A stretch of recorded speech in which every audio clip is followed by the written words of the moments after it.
qui m'aide depuis les débuts du cabaret Dada. Et elle est présente avec ses textes presque à chaque cabaret.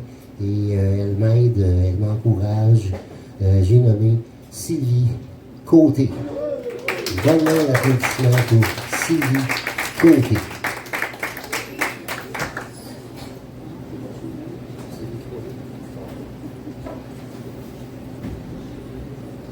Bonsoir.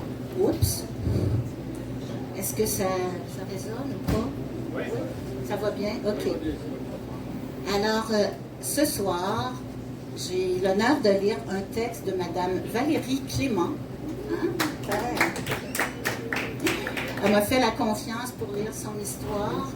Ensuite, je vais vous lire un de mes textes ou avant, je vais lire quelques extraits du livre Les chairs étranges de ma chère amie Catherine Godin.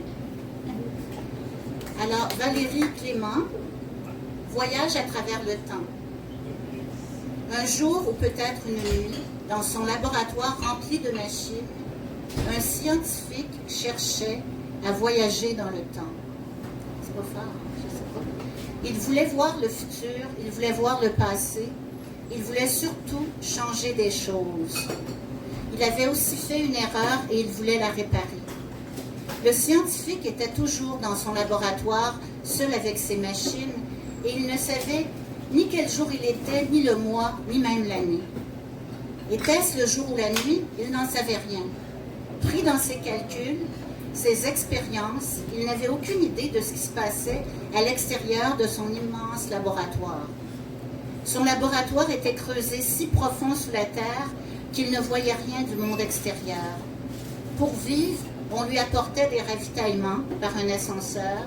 Ses déchets étaient expulsés par un système de tubes propulseurs. Personne n'entrait et lui, il ne sortait jamais. On disait de lui qu'il était fou d'avoir réussi à changer le monde en étudiant la botanique, qu'il était le plus brillant scientifique jamais connu sur Terre.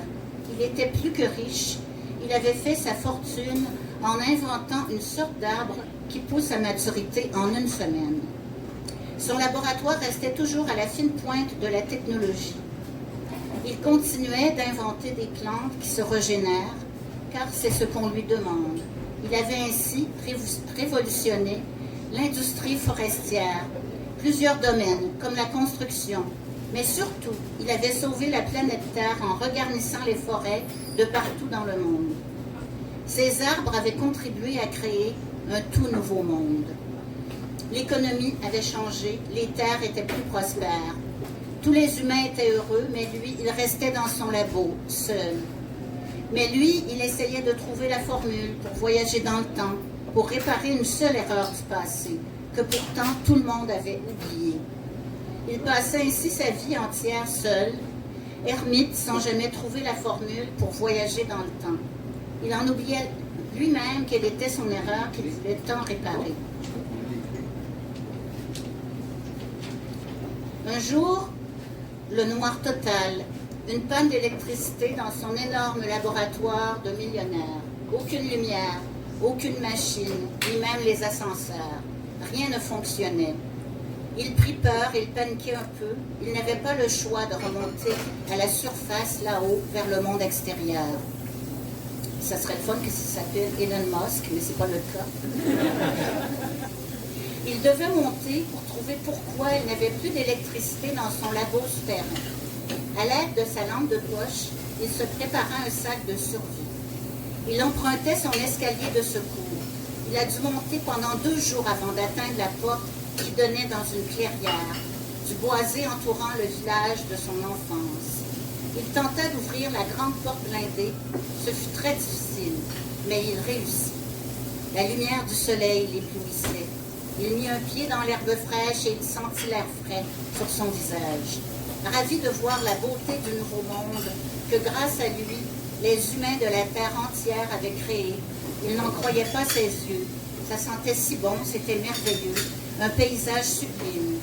Il prit soin de barrer son laboratoire et il partit au pas de course vers le village où il vivait, avant de se cloîtrer dans son abri souterrain.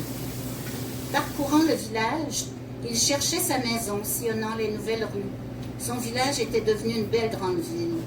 Les habitants, qui n'étaient plus tout à fait les mêmes, le dévisageaient un peu, l'ayant toujours vu qu'en photo ou à la télévision. Il regardait partout, ébahi, heureux de voir tous ces gens, de voir la beauté que tous ensemble avaient créée. Il avait oublié comme il était bon d'être avec ses semblables. Il réussit à trouver son ancienne maison, debout devant la porte.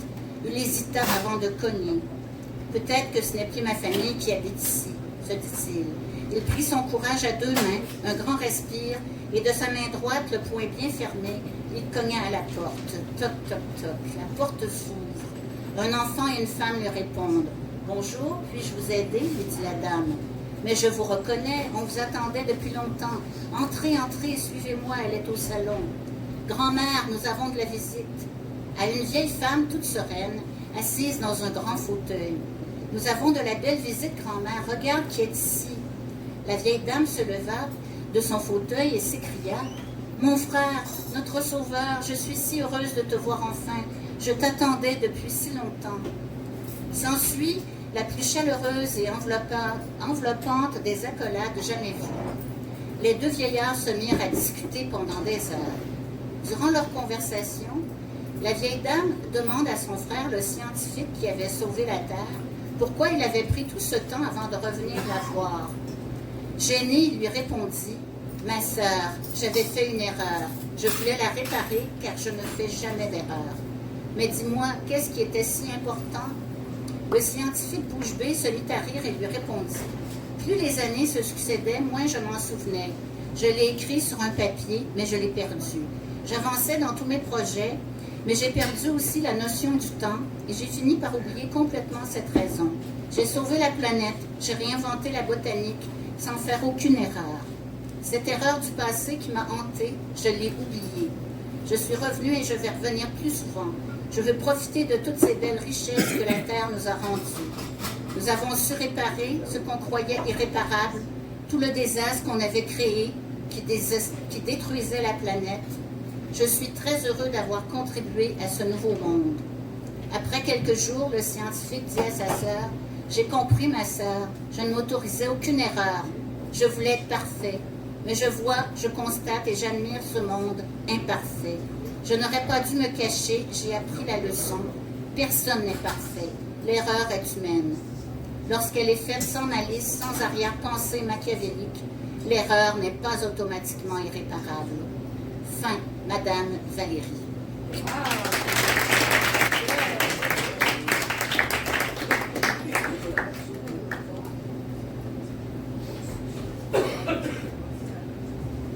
Ça, là, c'est un beau livre. Là. Les chairs étranges de Catherine Godin. Catherine, tu peux te montrer un peu, on le voit.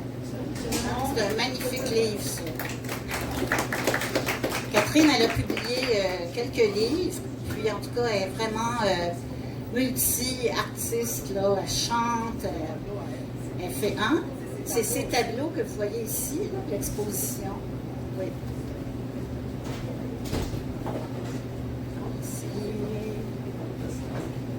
Tige parmi la forêt, son vrai visage. Fluide entre les embrassements, glisse dedans, dehors, semblable étonnement. Tige parmi la forêt, vive, ondule, tirée de terre, tirée de sève, tirée par les cheveux. Nervures vives, ouvre, les mains retiennent, une faille, un heurt. Qu'est-ce que la lumière? Délie jusqu'à ses doigts, par longue aspiration, la buée, quelques salives, la part transmise. Un abri, des petites chattes, couvrent alvéoles et capsules. Toute chose germe d'île et lui, d'elle. Sait-on jamais le projet des ajouts?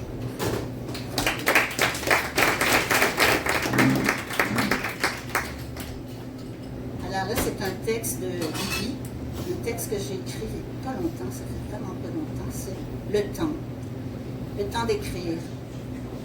Le temps de sortir des rêves, de me lever, chercher des vêtements, faire le café. Le temps d'écrire. La tête penchée, la main qui trace ce qui vient à mesure. Se prendre avec douceur. le temps d'écrire, ce temps ami de mon respire tranquille, de ma bulle, la chère solitude. Beaucoup de doutes, la fin de l'hiver, revenir, revient. Dans l'instant de grâce, écrit, tendre et tendre.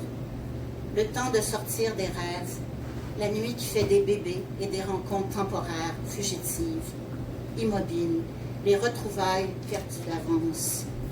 Le temps d'attendre, d'accueillir les mots qui arrivent comme une surprise sans avertir.